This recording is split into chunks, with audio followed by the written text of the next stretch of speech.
santificado seja o vosso nome, venha a nós o vosso reino, seja feita a vossa vontade, assim na terra como nos céus. O pão nosso de cada dia nos dai hoje, perdoai as nossas ofensas, assim como nós perdoamos a quem nos tem ofendido, e não nos deixeis cair em tentações, mas livrai-nos de todo mal. Vou só fazer um resuminho aqui com relação à parte genética, né, nossa. Então, nossa genética, apesar das questões que a gente vê em biologia, as questões que a gente vê da parte de combinação das bases nitrogenadas, tá?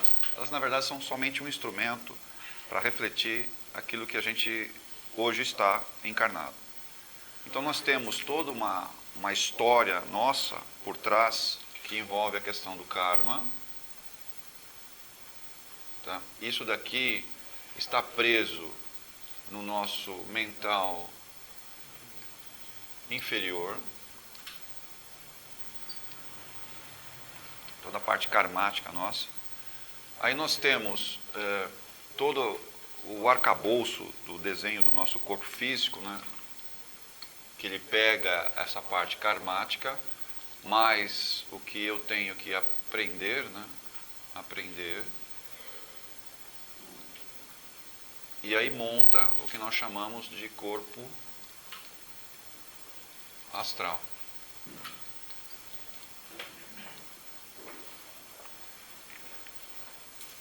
E todo esse material aqui, ele é depurado, decidido e escolhido através do quê? De colônias, postos de atendimento,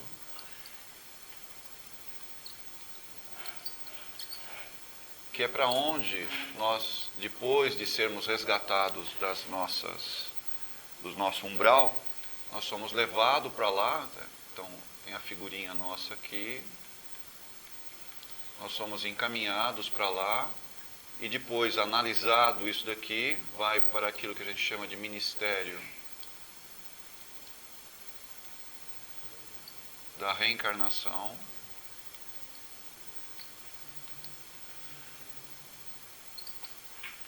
Aí procura-se os pais, procura-se o lugar,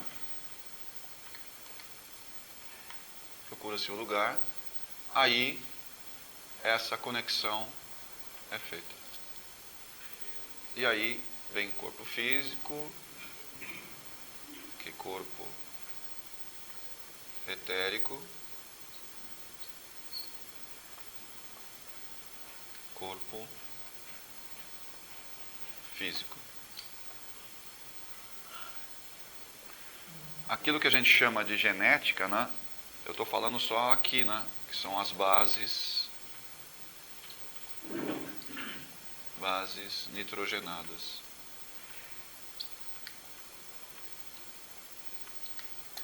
Que é a uracila, timina, guanina e citosina. Então, essas bases nitrogenadas, na verdade, é o quê? Depois que isso tudo foi decidido, eu fui resgatado, fui trabalhar numa colônia, mandam eu para o Ministério da Reencarnação, sabendo daquilo que eu tenho que passar, aquilo que eu tenho que aprender. Tá? Vão procurar pais compatíveis, o lugar que vai fazer com que eu aprenda as coisas, aí define o corpo e vai descendo, aí o meu corpo aparece aqui. É sempre feito desse jeito. A ligação para fazer essas bases rodarem, né? Vão pegar dos meus pais que foram definidas aqui. Então, antes de a gente encarnar, né, todo esse processo acontece. Então, quando a gente fala dos nossos cromossomas, na verdade é o quê? É só uma definição para que isso daqui seja cumprido, principalmente karma e aprendizado. É só isso. Uma manifestação física para que isso se propague. Né? Tá. Sim, nosso lar é um exemplo de uma colônia. Né? Então eu sou resgatado, sou levado para lá, aí se estuda qual é o melhor modelo de corpo que você vai ter, aonde que você vai exercitar o aprendizado, tá? Aí você é encaminhado junto, perto dos seus pais, e para fazer com que o karma seja cumprido, aquilo que o respeito da lei de ação e reação, tá? Que é karma, na verdade o karma é isso, é o cumprimento da lei de ação e reação, só isso. Aí monta-se um corpo astral, para que eu aprenda, né, certas coisas, certas limitações, ou certos poderes que me são dados, ou físico, ou mental, enfim, é dado isso, é um teste. Aí é montado o corpo etérico e o físico, eu vou lá e pego o gênio dos pais, para fazer com que tudo isso se cumpra, depois que já foi estudado, planejado, tudo direitinho. Mas eu não vejo muita diferença entre karma e aprender, quer dizer, eu acho que eles são tão entrelaçados. Eles são entrelaçados, tá? Mas eu tenho que separar isso porque o karma, ok? O karma é o quê? É uma dívida que eu tenho. O aprender não é dívida. Não é dívida. Então, o karma não, mas já fiz. Eu já fiz.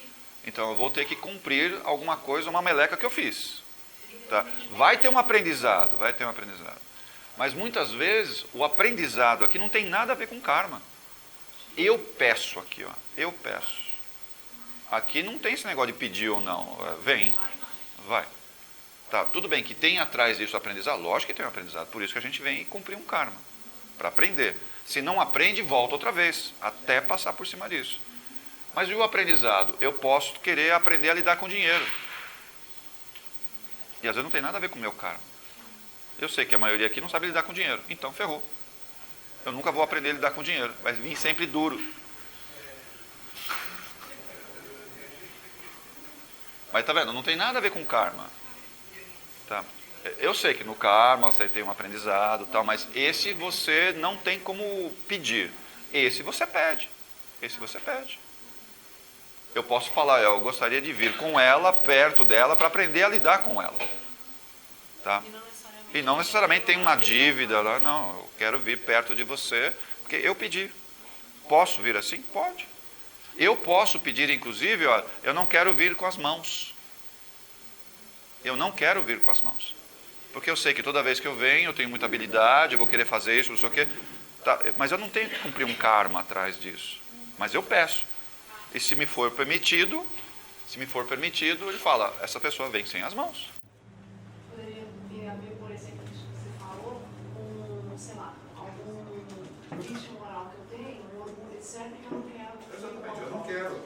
Então, eu me coloco algumas limitações. Tem algum problema? Não.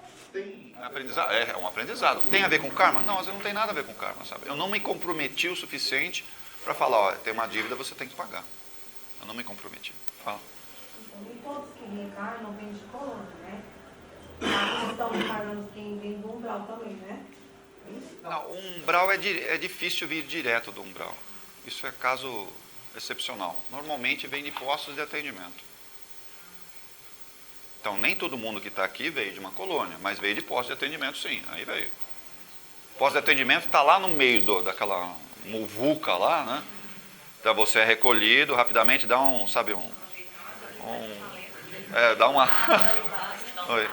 dá uma ajeitadinha, aí já vai para a encarnação, aí sim, é assim. Mas é praticamente impossível, né? Não estou falando impossível porque existem algumas exceções, mas isso eu tenho que tratar como exceção da exceção. Então, ninguém vem direto. Passa pelo posto de atendimento e aí volta, aí vem rápido. Isso pode acontecer, isso pode. Tá? Que é a maioria de nós vem daqui, a maioria não vem de colônia. Não vem. Até os mestres, os magos negros também vêm dos postos? Não, aí precisa ser tratado diferente, né? E aí vai ficar um bom tempo na colônia, aí eles voltam. Tá? Então as entidades mais encrudecidas, mais duras, não dá para simplesmente dar um tratamento leve aqui, porque requer tratamento de longo prazo, principalmente o tratamento psicológico neles. E aí normalmente demora de 100 a 200 anos para voltar. É um tratamento de longo prazo. Normalmente Normalmente envolve coisa... o tempo é muito extenso, né? O tempo é muito extenso para isso daí. E aí quando a gente fala dos corpos, né? O perispírito, o corpo astral, o corpo etérico, na verdade é essa montagem aqui, né? A gente é resgatado do umbral, né? Aqui nós temos o nosso umbralzinho. A gente é resgatado do umbral, vai para uma colônia, trata, vai para o Ministério da Reencarnação. Aqui já foi observado o karma, já foi observado o aprendizado, né? É feita toda essa análise, né? Então essa análise ela é feita nesse cara aqui. Aí se procura os pais, acha o lugar, aí desce. É muito tempo que fica no Ministério da Reencarnação. O Ministério da Reencarnação é em torno de 2 a 3 anos. Estou perguntando que eu saí com minha avó no Ministério da Reencarnação uns 2 anos atrás. Normalmente demora de 2 a 3 anos para preparar para reencarnar. Quando eles vão para o Ministério é 2 anos, 3 anos. É uma média assim, de reencarnação. O tempo grande, né, de acomodação ele é feito antes, né, não no Ministério. Aqui é mais para ir preparando, para começar a limpar a memória da pessoa e começa o processo de miniaturização. É aqui que é feito aqui, ó. Feito nesse lugar aqui. E aí a gente desce. A escolha dos pais, no caso, tem que ter algum laço, algum vínculo? Depende do que está sendo buscado aqui, ó. Tá? Você fala, não, é meu filho, é do sangue. Não tem nada a ver com o sangue seu. Eu sei que você tem um bebê, mas não é assim que funciona. A vinculação, né, com os pais depende disso daqui, ó. Depende disso. Quais são os pais que geneticamente pode fazer com que o meu corpo seja adequado o quê? Para cumprir o meu karma e para que eu aprenda. Qual é? E aí essa criança vai ser acoplada a nós. Tem criança que vem para ensinar os pais também. Porque ela pediu isso, tá vendo? Ela pediu. Ela pediu. Não é karma, tá vendo? Ela pediu. Aprendizado para ela e para ensinar os pais também. Se bobear hoje, a criançada começa a falar coisa estranha pra gente, né? O João não é assim. Fala umas coisas que você sabe de onde veio isso. E uma coisa, essas crianças que são eventualmente abandonadas de bebê e são adotadas por novas famílias e são como filhos mesmo. É um erro de percurso aí? Não. Coisa? Não é erro de percurso, não. Cada um de nós que reencarna, existe a lei que nós chamamos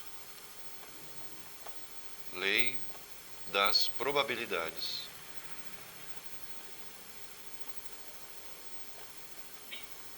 Lei das probabilidades. Todo mundo está sujeito a essa lei. E aonde está escrito isso daqui, ó? Aqui, ó. A probabilidade de... Então, quer dizer, quando nós encarnamos, existe só uma forma de cumprir o karma? Não. Existem várias alternativas. Várias alternativas. E a adoção é uma delas. Uma delas. Tá? Então, não necessariamente eu tenho que ser criado pelos pais, que, sei lá, de sangue que seja, certo? A lei da probabilidade, ela vai rodar, eu sendo criado pelos meus pais de sangue ou não sendo criado. Ela vai rodar. Tanto para a criança como para os pais. Para os dois. Os dois tempos vão rodar. A lei da probabilidade só termina quando eu saio desse corpo aqui, ó. Enquanto eu estou aqui, o karma vai descer ou não vai? Não sei. Descer, depende. Eu vou cumprir o karma ou não vou cumprir o karma? Muito relativo isso. Depende das escolhas que eu estou fazendo aqui, ó. Depende das escolhas. E ser mãe e ser pai é uma escolha que eu faço aqui. É uma escolha. É uma escolha. Que está dentro disso daqui, ó. E atrás disso, cada escolha que eu faço, eu abro um leque de possibilidades. Abro um leque de possibilidades. Qual é a que vai valer? Não tenho nem ideia. E é cada minuto, cada segundo. São as escolhas que eu faço. Eu faço uma escolha, abrir um leque. Faço outra escolha, abrir outro leque. E vai abrindo. Quantas possibilidades existem? Infinitas possibilidades. Infinitas. Aí, o meu karma, para ser cumprido, a gente chama de karma cruzado. Karma cruzado. Por que karma cruzado? Eu não consigo cumprir o karma sozinho. Não dá. Tem que ser cruzado com outras pessoas. que vai ser o quê? Desde a minha família, pessoas com quem eu vou trabalhar, pessoas com quem eu vou conviver, a próxima família que eu vou montar. Esses karmas eles vão se cruzando, E cada cruzamento desse é uma nova probabilidade, uma nova possibilidade que está abrindo. E aí eu vou ganhar obsessores ou não vou ganhar obsessores. Porque, pelas escolhas que eu fiz, abriu uma possibilidade. Agora essas pessoas podem se aproximar, vão me obsediar ou não. E aí o tempo inteiro está abrindo, Mas cada escolha, aqui ó, cada escolha minha é uma nova possibilidade dentro das leis das probabilidades. Lógico, mas está em cima das minhas escolhas. Gentileza, uma criança autista, ela vem como um aprendizado para os pais ou vice-versa? Ela também encaixa nesse karma cruzado que você acabou de falar agora, né? Estão vinculados aos pais, mas também está vinculado aos professores. Também está vinculado aos colegas que estão... porque não é um karma. Não, pessoal, não existe karma único. Sabe, o karma é só meu. Não existe isso. Porque a gente nunca apronta sozinho. Nós nunca aprontamos sozinho. Ou todo mundo só apronta sozinho. Porque, então, quando eu apronto, olha só, eu apronto para alguém ou contra alguém. Pronto, já, sabe, você já cruzou o karma. Já cruzou o karma, não tem o que fazer. Você já cruzou. Enquanto você estava falando, eu falei, agora já deu a resposta aí, que o karma é cruzado. Todos os karmas nossos são cruzados. Você está cruzando o quê? Com pessoas, com família ou não família, não interessa, mas que cruzou com alguém, cruzou. E aí, como é que resolve? Cruzado. Vai resolver cruzado. Aí, se não resolve nessa vida, essa pessoa vai se aproximar de você. Outra vez. Até dissolver esse problema que um fez para o outro. De forma coletiva ou de forma individual, sei lá, mas fez. E tem que resolver. Isso tem a ver com genética? Sim. Então, eu tenho que vir com um corpo que me permita aprender e resolver as situações lá de trás, individual ou cruzado. Tanto faz. Vai ter que resolver isso. E quando a gente faz uma tentativa diversas vezes de aproximação, e a gente está sabendo que aquela relação realmente tem essa implicância toda, e a gente não consegue, acho que seria o quê? Preces, oração, o que a gente vai... uma série de coisas, né, que tem que fazer, né, Tony? Tanto para a pessoa falar, uma série de coisas, prece de perdão, evangelho, um monte de coisa. Nós temos um problema chamado ansiedade, que eu acho que ninguém tem, mas tudo bem, vamos lá. Ok? Um pequeno detalhezinho aqui, básico, né? Ansiedade, tá? E essa ansiedade, ela não nos deixa verificar ou perceber que as pessoas, tá vendo? Aqui são os caminhos das pessoas. Essa pessoa andou até aqui por enquanto, no aprendizado. Mas eu estou com ela. Eu já andei até aqui, ó. E eu acho que eu sou o supra-suma. De repente eu acho uma pessoa que já andou mais do que eu. Tá? Só que eu quero que essa reaja como eu reajo. Mas ela não sabe fazer essas coisas ainda. Ela não está no ponto ainda. Mas isso não permite que eu perceba isso. Aí eu vou brigar, eu vou espernear, eu vou execrar, eu vou falar mal, vou perder o controle com essa pessoa, porque essa pessoa é uma retardada.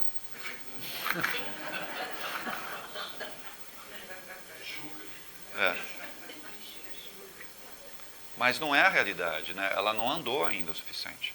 Você fala, não, mas ela tem mais idade do que eu.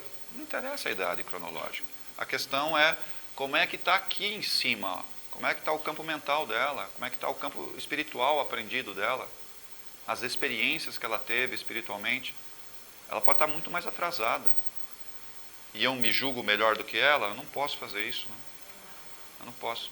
Só que aí eu tenho que ter o oposto disso daqui, né? Eu tenho paciência? Mas mesmo assim, estando afastada, de uma vez que a gente não consegue, e aí... Independente se está perto ou não. Você tem que ter paciência, você tem que estar orando por ela, ajudando, mesmo que seja indiretamente, sem que ela perceba. Porque as pessoas às vezes se fecham de tal forma, de tanto orgulho, que não aceita ajuda. Se sente ofendido. Exatamente.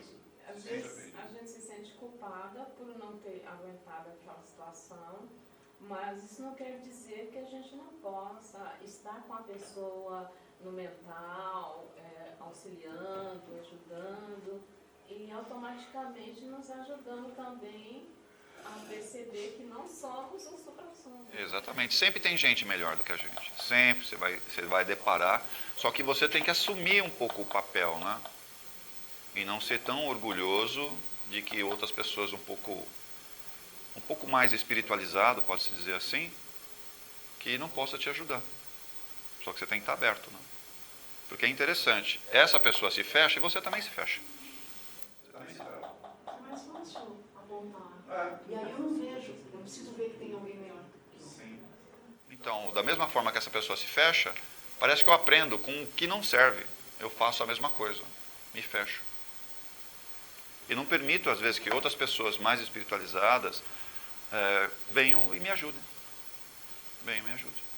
Quantas vezes, por eu estar assim, uma pessoa que sempre está do meu lado, que é mentor, não consegue se aproximar. Ele não consegue acessar você. Porque você está fechado, você está embotado. Ele não consegue acessar. Aí quem vem? Aí vem o obsessor. Aí esse cara aqui vem e te acessa. Porque o embotamento não faz com que esse chakra aqui se conecte. Quando eu estou fechado no meu orgulho, no meu egoísmo, o chakra coronário não conecta. Não conecta, o mentor não tem acesso. E o obsessor? É o que eu queria. Era o que eu queria. Ele está afinado com o fechamento seu. Porque se eu não me conecto aqui, eu me conecto aqui. São contrapontos, né? Minha parte básica, minha kundalini, ela é conectada na hora, que é a densidade do obsessor. Ao que abriu o caminho, né? Pronto, ferrou. Porque eu me fechei aqui. Sou muito orgulhoso. Quando a gente é um pouco do contrário, assim, parece que você tem compreensão e você tem a sensação que você está sendo muito permissivo. E o comportamento, quer dizer, até onde eu tenho essa responsabilidade, né? A responsabilidade, se a pessoa está do meu lado, eu tenho responsabilidade para sempre. Tá? Não adianta você falar, não é minha responsabilidade. Se a pessoa apareceu perto de você, não precisa ser da sua família ou não, mas se ela apareceu, a responsabilidade é sua. Se você tem mais compreensão, a responsabilidade é sua. Não adianta fugir, falar, não tem nada a ver com esse negócio. Mentira, se aquela pessoa se aproximou de você, não interessa pelo qual motivo, a responsabilidade é sua. Tem algo que você pode fazer. Tem algo que você pode fazer. Tá? O que nós temos que muitas vezes entender aqui é saber falar não, né? Eu tenho que saber falar não. Mas eu também tenho que aprender a falar sim. E aqui não é ser permissivo. E aqui também não é não ser permissivo. Porque falar sim é dar poder para o outro. Você pode fazer, você consegue fazer. E eu não faço isso. Aí eu vou brigar com a pessoa. Você não pode fazer. Mas não é nem esse e nem esse. Como é que eu sei falar sim e como é que eu sei falar não? Tony, muitas vezes o não, ele é um sim. Depende da situação. Dependendo da situação. Mas o mais difícil não é falar não, porque não todo mundo fala. Agora, fala o sim. O sim quer dizer o quê? Ele está certo, eu estou errado. Você aceita isso? Então, tá vendo? Quando você fala sim para o outro, quer dizer, você está errado. Você assinou, eu estou errado. Aí é sim para você. Sim, mas Se eu não sei falar sim, porque quando eu falo sim, eu estou ouvindo. Quando eu falo não, eu não ouvi ninguém. E vários aqui são mestres em não. Então quer dizer, eu não sei ouvir. Eu não sei ouvir. Então cuidado quando a gente fala, a pessoa pode ser muito permissiva. A questão não é ser permissiva, a questão é o quê? Não sabe falar nem não e nem sim. Não sabe falar nenhum dos dois. É meio, sabe, como Pilatos, né? Você lava as mãos e deixa o negócio correr. Espera aí. Não é assim, não. Você tem que saber falar não, sim, em alguns momentos, e em outros momentos tem que saber falar sim. Tem que saber fazer isso. Essa técnica do sim é mais trabalhosa do que a do não, tá? Dá muito mais trabalho falar sim. Tem que administrar sim. Porque significa dizer o quê? Você está errado, o outro está certo. E você transfere o poder para ele. Ele tem o poder de escolha. Não é mais você. E está tudo certo isso para você? Quem é perfeccionista aqui aceita isso? Quem é exigente aqui? Quem é extremamente visual? Vocês não aceitam mais desgraça nenhuma. Vocês não vêm com essa, não. Vocês não aceitam nada disso. A tendência é o quê? Que você queira fazer você mesmo. Você vai fazer. Aí você fala o não o tempo inteiro. Não, não, não, não, não. Agora, falo sim. E ainda mais, né? Você tem que ajudar a pessoa no tempo dela, do jeito dela, não do seu jeito. E o que ela fizer está bem feito. Você não pode corrigir.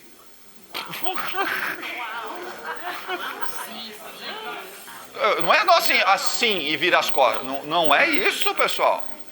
Não é isso que eu estou falando. É o sim, envolve, abraça, vamos fazer junto. Vai fazer do jeito dela. Do jeito que fizer, está bem feito. E você não pode corrigir. Dá para entender isso? Olha o palavrão que eu estou falando aqui. Olha o palavrão que eu estou falando aqui. Você não pode corrigir. Porque é o sim dela. É o sim dela. É dela. Não é seu. E aí a gente assume também uma responsabilidade, dizendo esse sim, porque vai permitir que a pessoa faça do jeito dela e o que der, deu. Isso é a realidade. É uma responsabilidade. Só que quem é muito perfeccionista aqui sabe o que eu estou falando, que isso é uma desgraça, é uma tortura para você. É uma tortura isso para você. Mas não pode, né? Não é para vigiar. É o jeito da pessoa, é daquele jeito, tá bom. Você pode ir devagarzinho, ensinando a melhorar, mas é do jeito que ela fizer, tá bem feito. Acabou, tá certo. Eu sei o problema que vocês enfrentam. Dá para sentir o olhinho de vocês ficam assim, meu Deus, é agora que vai. Uma pergunta, quando a gente desencarna, a gente faz um balanço do que era o karma, do que era o aprender, e o que você cumpriu? Sim, acontece. Fez um balanço. Não imediatamente, né? Depende um pouco da questão da consciência. Quando você desencarna, nem sempre as pessoas têm consciência do que fez e deixou de fazer. Tá? Mas isso vai acontecer num determinado momento, sim. Antes de você voltar, esse balanço vai ser feito. Que é um momento, principalmente aqui, né? Quando você é levado para o ministério, né? Aqui acontece isso. E nesse momento você faz um balanço, né? Para ver se consegue entender do porquê que você está voltando. Tá? Aquilo que você tem que cumprir, aquilo que você se comprometeu e não fez. Isso é feito esse balanço. E enquanto a gente está encarnado, como é que a gente sabe se a gente está no caminho certo? Quantas pessoas eu machuco?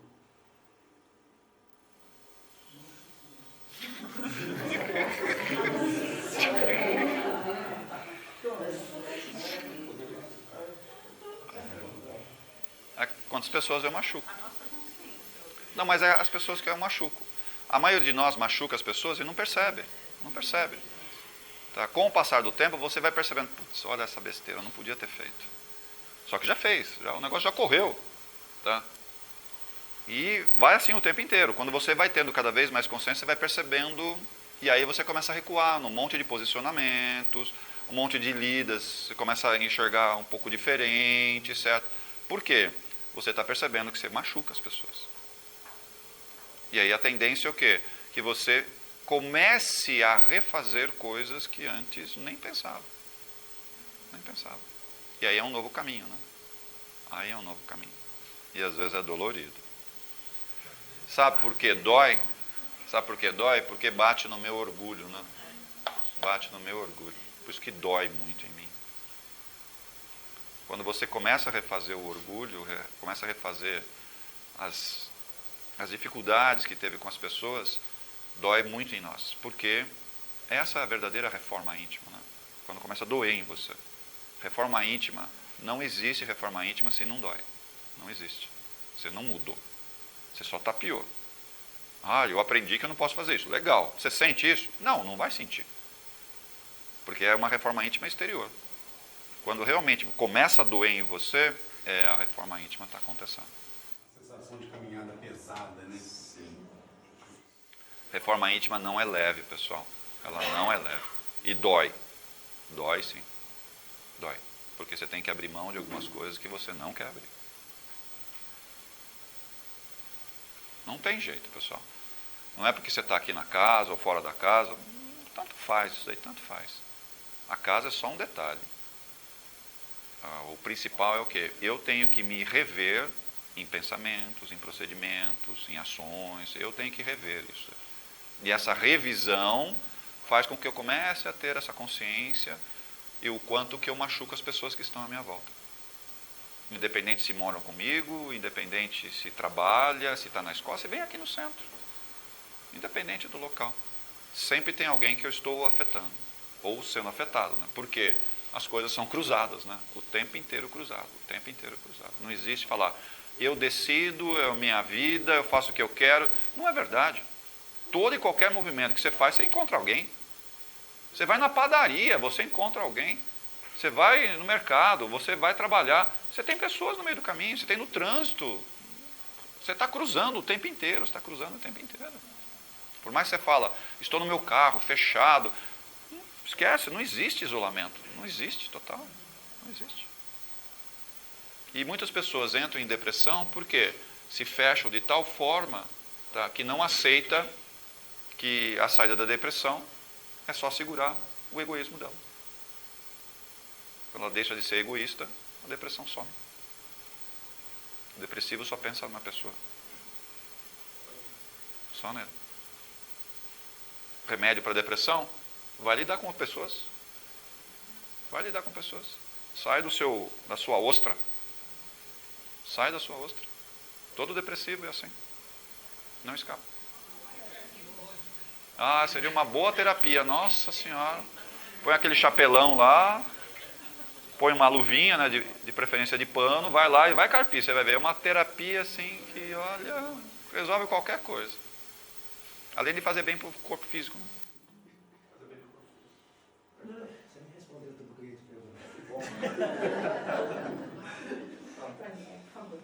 Assim, nessa parte do aprendizado aí, existe a possibilidade dos espíritos que já não seriam para reencarnar aqui, ele já estaria num grau mais elevado, ele pediria para reencarnar, para tentar fazer alguma forma de ajuda. Existe uma gama de espíritos, né, que não tem nada a ver com isso mais. Tá? Aí é uma outra categoria de espíritos, certo? Onde o que está valendo aqui é uma outra palavrinha. Ele vem por amor. Só por isso. Mas existe, então? Sim, existe. Ele tem que cumprir karma? Não. Tem que aprender uma coisa? Não. Porque as esferas que estão aqui não tem nada para ele aprender mais. Ele está aprendendo em outros níveis. Tá? Então, a encarnação aqui não vai ajudar ele, né? Mas ele, por amor a alguém, a um grupo, ou a própria civilização como um todo, ele pede, eu gostaria de voltar. Esse é o missionário. Esse é o missionário. Ele não tem nada para aprender aqui, ele já aprendeu. O que tem de experiências aqui, como é que fala? Ele já passou essa fase. Ele já está coberto disso. E tem karma para cumprir? Também não. Então ele pede, eu quero vir, porque é um momento crucial para aquela civilização, é um momento crucial para aquele grupamento de família, que eu estou esperando esse pessoal evoluir para ficar perto de mim, nas esferas superiores. Mas esse pessoal não faz as escolhas certas. Então eu quero vir no meio deles. Quero vir no meio deles, para ver se eu consigo fazer com que eles dê, sabe, um passinho mais forte. Um passinho mais forte. Tem bastante.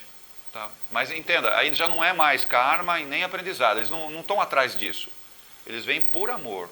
Amor puro, que é um amor que a gente não sabe muito bem o que é isso. Mas eles vêm desse jeito. Pode reparar, normalmente são pessoas muito humildes, muito tranquilas, muito calmas. Eles têm essa característica. Tá? Trabalham muito e normalmente sofrem bastante. Eles sofrem bastante. E por que eles pedem até para vir em condições de sofrimento forte? Pelo sofrimento, ensinar os outros. Eles não se sentem que estão sofrendo, dá para entender? Para eles não faz diferença. Quem olha para a pessoa, nossa, olha o sofrimento, passa até fome, olha só. Mas para eles, sabe, está tão tranquilo isso para eles. Porque eles não sentem que estão sofrendo. Porque o objetivo não é esse. É pelo exemplo que as pessoas veem a dedicação, o amor, e normalmente são muito espiritualizados. Muito ligado à questão espiritual, e você percebe a dedicação, mesmo com toda a dificuldade, sabe, aquela dedicação, assim, sabe, muito tranquila, muito calma. E serve de exemplo, pelo amor que ele desprende, né, tanto da vida pessoal dele, como das pessoas que estão à volta dele, percebe a diferença que ele tem no entendimento das coisas. Mas entendo, por mais que a gente ache que ele está sofrendo, ele não se sente sofredor. Ele não se sente. É muito calmo isso para eles. No caso, ele não pode adquirir um karma. Pode. Aí que fica, ele vai ter que voltar, aí não vai ser por amor, aí vai ser por karma. Sim. Ele pode vir e se apaixonar.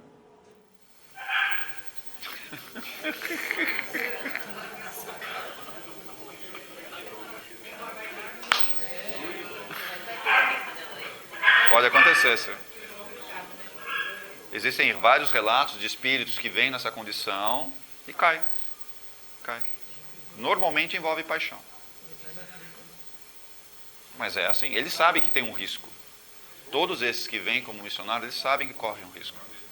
E o problema está aqui, nesse corpo astral aqui. O problema está nesse corpo astral aqui, que é o corpo das paixões e dos desejos. E aí que eclode certos sentimentos que já estavam resolvidos, mas por causa de alguém, ele se modifica. Aí ele cria isso daqui outra vez. Ele cria isso. Mas muitos vêm na boa, porque o sentimento que eles têm é superior, independente do risco, porque ele sabe que vai correr. Ele sabe que encarnar aqui, por causa desse corpo aqui, ele corre risco de cair. Corre sim, ele sabe disso. É bem claro, mas pelo sentimento que tem pelas pessoas, fala, eu vou lá, porque eu preciso fazer. Acho que eu tenho que fazer. E vem e faz. Você faria isso?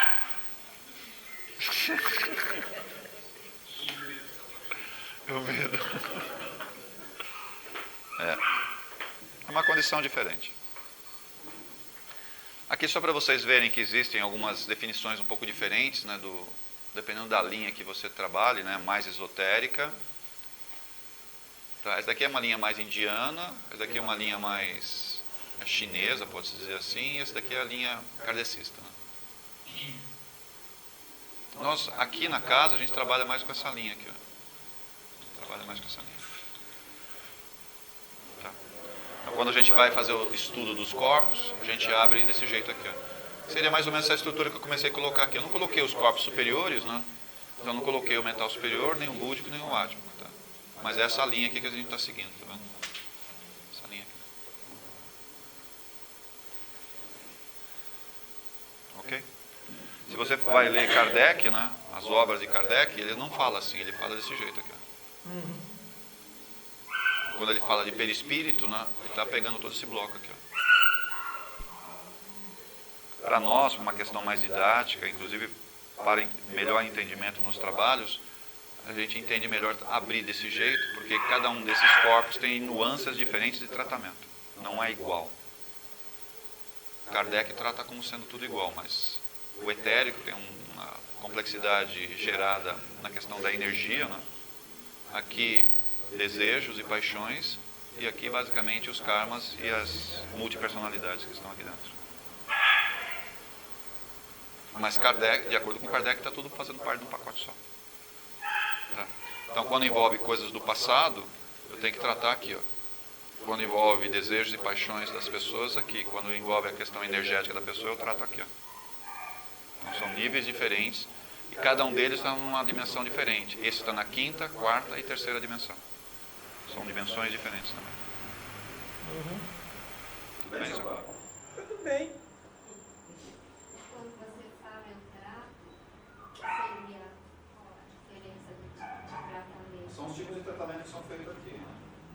o nível de desdobramento e o nível de profundidade que você vai. Quando você pega os corpos mais densos, tá? Aqui para tratar é muito simples de tratar, né? Dá para fazer o tratamento rápido aqui. O próprio campo magnético do médium ele consegue fazer sem maiores problemas. Aqui ele tem que se desdobrar, se ele não se desdobra ele não acessa isso daqui. E aqui ele tem que fazer um desdobramento múltiplo, senão ele não faz esse acesso aqui também. E cada nível, quanto mais elevado você vai subindo, mais energia exige do médium. Tanto no desdobramento, quanto no acesso, né? Exige cada vez mais energia e cada vez mais concentração. Tá? Senão ele não vai acessar. Então são níveis diferentes de percepção e de acesso. Aqui o acesso é rápido, não precisa nem desdobrar. Na verdade nem desdobra aqui, né? O corpo etérico está na mesma dimensão. Então o campo magnético do médium, só de dar a mão, né, para o assistido, você já está mexendo no campo magnético dele. Já está mexendo no corpo etérico dele, não precisa muito esforço. Ah, tá, agora vai mexer no corpo astral, mexe lá nos chakras do corpo astral. Bom, aí não dá. Aí não é essa mão que vai, é a sua mão astral que vai. Então você tem que estar desdobrado para conseguir acessar. E aqui? Aqui pior ainda, né? Não tem nem movimento com as mãos, é a cabeça. A sua mente tem que desdobrar na quinta dimensão para você acessar. E se não for assim, você não acessa. Por isso que você diz desdobramento múltiplo. Sim. Aqui você tem que desdobrar esse desdobramento. Daqui para cá você já tem um desdobramento, daqui para cá outro desdobramento. Então é um desdobramento em cima de outro desdobramento.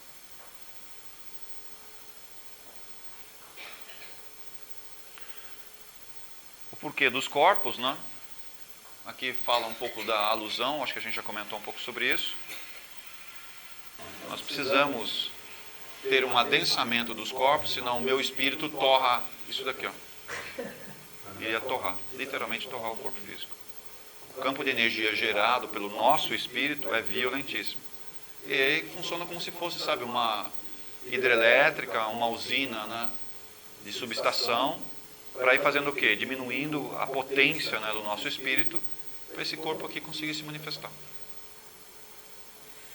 Então, todas essas divisões de corpos nada mais é do que transformadores, pode-se dizer assim, de energia, para que a energia pura do espírito não venha para cá. Se vier, isso daqui desaparece, torra. É igual a essa energia, né? 120 aqui, 127. Tá, pode ser até 220, mas já imaginou você pegar de uma usina hidrelétrica que é 800 mil quilowatts por hora, puxa lá um fio direto para cá. E essa lâmpada aí provavelmente é 12 volts, ou seja, tem um transformador ali no soquete que baixou de 110 para 12. Então, os corpos astrais funcionam mais ou menos a mesma coisa. Tem uma usina violentíssima aqui de geradora de energia. Eu preciso de adensamentos para esse corpo conseguir se manifestar. Isso tem a ver com genética? Sim, né? Porque o meu corpo físico tem que estar sendo controlado, né? Ou adensado através de filtros para que a manifestação aqui seja o básico nosso aqui. O nosso básico. Isso tem a ver com genética também. Porque se houver problemas aqui, ó, entre os corpos, né? Aqui vai dar problema. Aqui vai dar problema. A maioria das moléstias que estão aqui, elas nunca são daqui. Não tem moléstia no corpo físico. Você fala, não, mas a doença está aqui, eu tomo remédio aqui, eu faço cirurgia aqui, isso é verdade, mas aqui é só o efeito. A causa, via de regra, ou está aqui, ou está aqui. Esses dois corpos que têm problemas. E qual é o remédio para isso?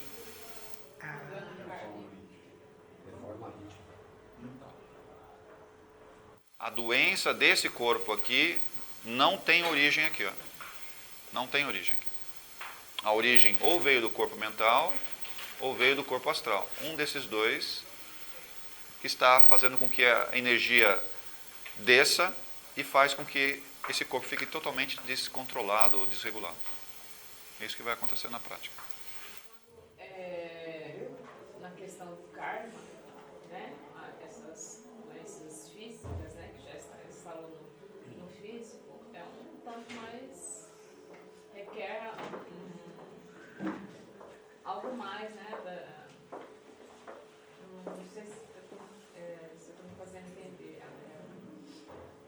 muito mais reforma íntima, muito mais, sei lá... Porque o karma ele tem a ver sempre com vidas anteriores, Ele está marcado aqui, ó. Dependendo do que eu fiz, eu vou vir com uma debilidade física aqui, ó. Porque esse é uma cópia desse, esse é uma cópia desse, esse é uma cópia desse, tá vendo? Um vai copiando do outro. Tá? Se é uma cópia de cada um deles, se o karma está aqui, tem como escapar no corpo físico? Só em casos raros. Não vai ter remédio para isso. Tá? E aí você fala, como é que eu corrijo o karma então? A manifestação vai ocorrer, tá?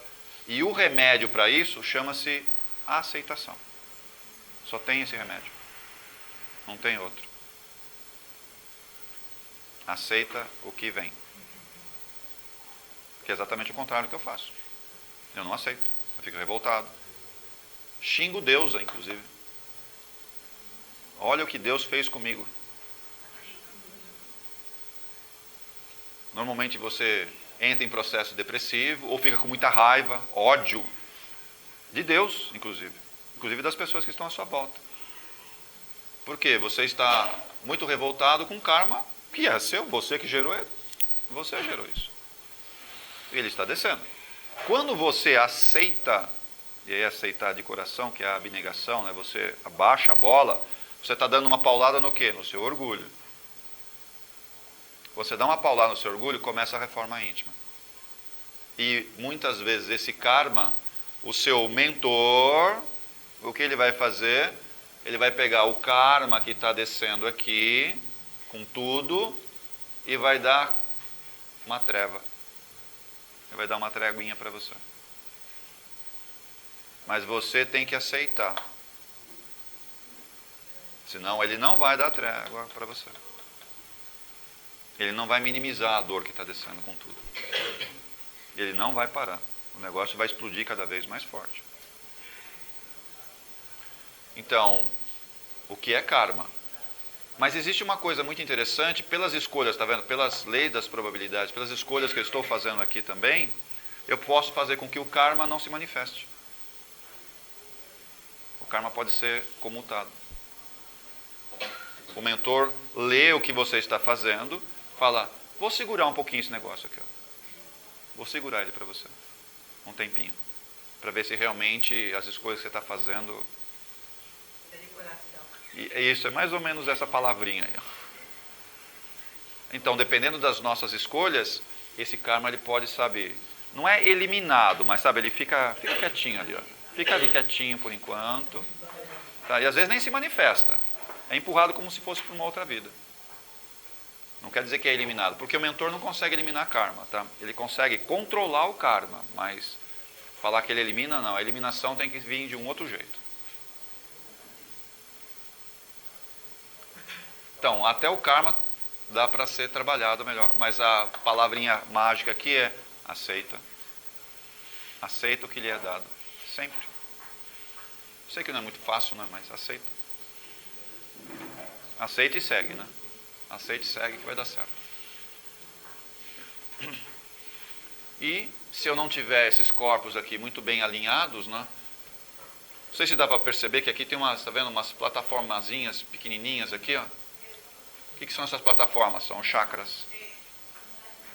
Cada um desses corpos aqui possuem chakras. Então nós temos chakras aqui no corpo etérico? Sim. Tem chakra no astral? Sim. No mental? Sim. E o que define realmente essa combinação cromossômica aqui, né? O cromossoma. O que define essa combinação cromossômica é o chakra.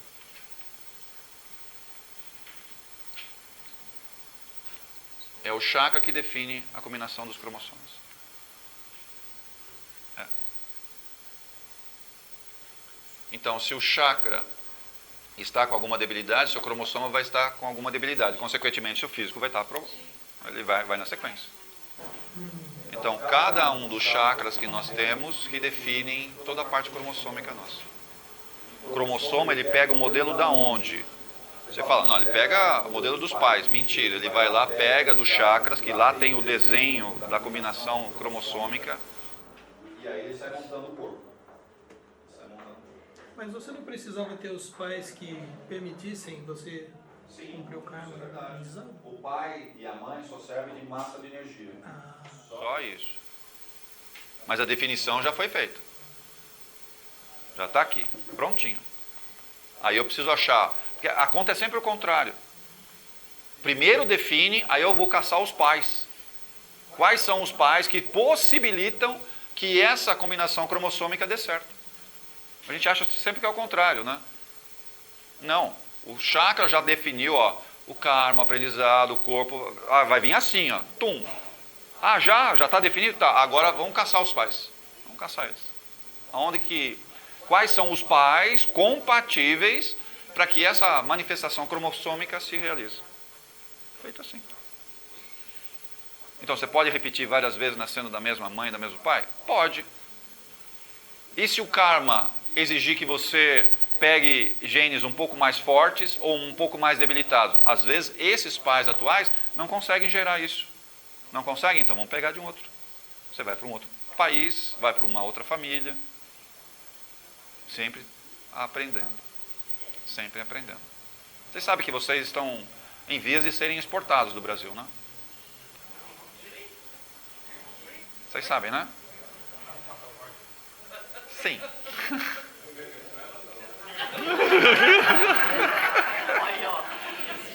Olha.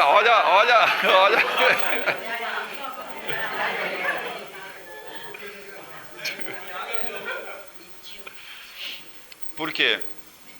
A diferença é o quê? Vocês estão aprendendo a se espiritualizar. Ok? Só que existe um monte de outros lugares onde a espiritualização está mal ainda. Então, né? Então, se bobear, Você nem vai ser convidado. Não é convite, isso daí não é convite. Não tem a ver com convite aí. Não tem esse negócio, vai ser convidado. Não é assim que funciona. Então, vocês estão se espiritualizando, aprendendo a abrir mais, né, a questão consciencial. A tendência não é que fique aqui não, pessoal. Boa parte que está aqui não vai nascer mais aqui. Vai para um outro lugar. Você fala, vai ser melhor que aqui? Acho que não. Acho que não. Sem dúvida, certo? Mas por causa da abertura consciencial, a percepção espiritual que cada um está tendo, é lógico, uns mais, outros menos, mas isso tem uma variação muito grande. Alguns ainda vão voltar até, como é que fala, ganhar mais músculo espiritual, né? Se é que a gente pode falar isso, né? Que é normal. Mas vai chegar num ponto, né, que vocês vão ser convidados, falar, não é bem convidado, né? Você tem que ir para lá, ó. Você tem que ir para lá, certo? E aí vai nascer de um país diferente, talvez a Venezuela, não sei, né? Não sei.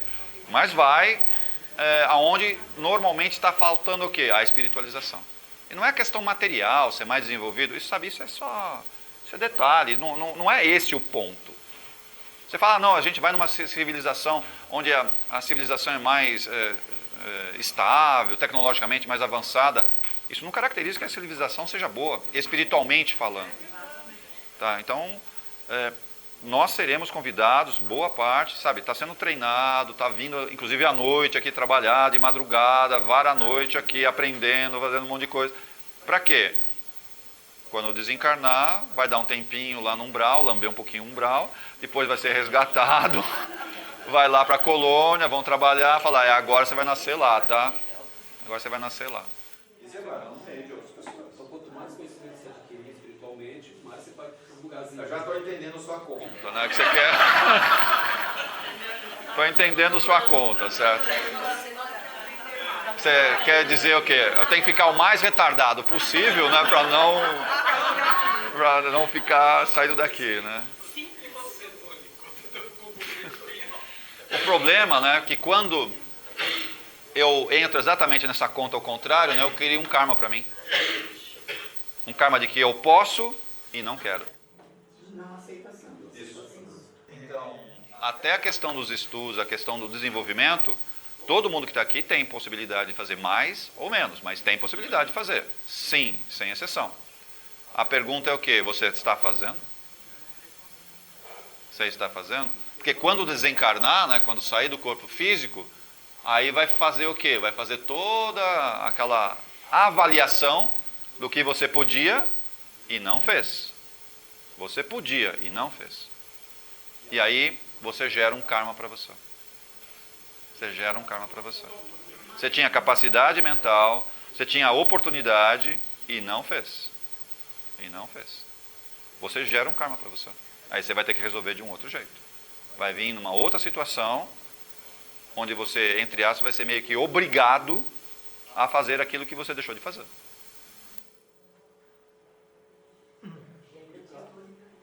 Então, à medida que você adquire mais conhecimento sobre espiritualidade, você está mais comprometido. É isso. Se a pessoa não tem esse conhecimento, ou seja, tem uma ignorância a respeito disso, ela está menos comprometida pela ignorância, não pelo... É mais ou menos assim que funciona? É assim mesmo. Pessoal, vocês não repararam que antes vocês faziam algumas melecas, os efeitos sobre vocês eram pequenos. Hoje, alguns aqui já estão trabalhando um pouco na casa, sabe, já está indo mais. Quando você faz qualquer melequinho, o negócio, sabe, já descamba. É rápida, né? Por quê? Do que a gente está falando, pessoal? É a questão da ignorância. Eu não estou falando que por eu ser ignorante eu posso fazer o que eu quero. Não é isso. Tá?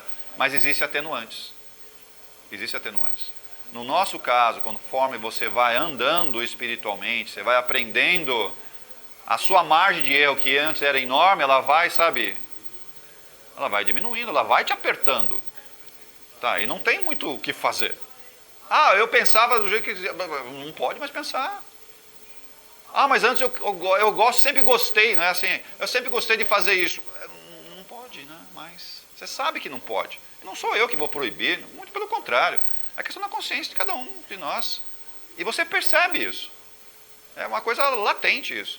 Você vai aprendendo, vai entendendo, fala, ih, caramba, mas eu sempre fiz isso. Não dá, você tem que abrir mão. Você tem que abrir mão. E se não quer abrir mão, é uma paulada atrás da outra. É uma, duas, três, e você vai saber.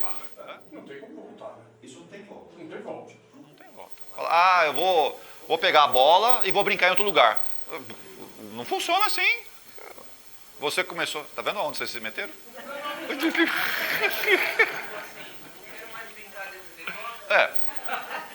Não funciona assim, pessoal. Porque é uma questão de consciência. Ah, porque você está aqui na casa, não é isso que eu estou falando. Tá? É uma questão da nossa vida, pessoal. É a nossa vida, pessoal. Você vai entrando em campos conscienciais, você fala, isso é incompatível, não é mais possível. Não dá. Ah, mas eu gosto de continuar fazendo as mesmas coisas. Você sabe que não dá mais, não tem como fazer. A gente sabe disso. É uma coisa natural, isso vai acontecendo naturalmente, isso. Por mais que você acha que, olha, mas eu tenho saudade daquelas pessoas, daquelas coisas. Não tem muito o que fazer. Não tem muito o que fazer. É uma mudança conceitual? Sim. Uma mudança estrutural? Sim. Uma mudança de linhas de conduta? Sim. As pessoas, inclusive, que estão à sua volta, vão se modificar? Sim. Isso é natural, não tem muito o que fazer. É bom ou ruim? Não é questão de ser bom ou ruim. É que você está num novo patamar de compreensão. É isso que está acontecendo. A sua percepção do mundo, ou o mundo que nós estamos plasmando, ela está se modificando de acordo com o nosso pensamento. Esse mundo criado aqui pela nossa mente, ele é alterado. Alterado o quê? De acordo com a minha consciência. Então, antes aquilo que era um padrão para todos nós, você percebe que não é mais um padrão. Você já começa a ter diferença. Você vai encontrar pessoas com desníveis diferentes, só que eu tenho que saber lidar com os desníveis, né? Que esse é o grande aprendizado nosso. Eu sei lidar com os desníveis. A sociedade, ela precisa de movimentos de alteração. Tá? Eu não posso ser um zumbi na sociedade. Eu não posso ser isso. E quando a gente fala de abertura consciencial, eu estou saindo dessa condição catatônica, eu estou saindo dessa condição. Isso vai envolver obsessores? Vai. Isso vai envolver a questão do convívio com as pessoas? Vai. Tá? Mas eu não posso ser mais um que faz parte da massa de manobra. Eu não posso pertencer a esse grupo. Eu não posso. Aí, independente da religião. A religião tanto faz. Mas eu não posso ser manipulado como sempre fui manipulado. Pelas minhas necessidades, pelos meus desejos, pelas minhas paixões, pela minha parte material, que é extremamente forte. Eu não posso ficar preso a isso. Senão eu não me liberto. E a libertação significa o quê? Mudança de padrão. Inclusive de pessoas, né? Inclusive de pessoas. Vamos encerrar aqui hoje? Dona Lídia, a senhora faz o fechamento? Ave Maria, cheia de graça, o Senhor é convosco. Bendita sois vós entre as mulheres. Bendito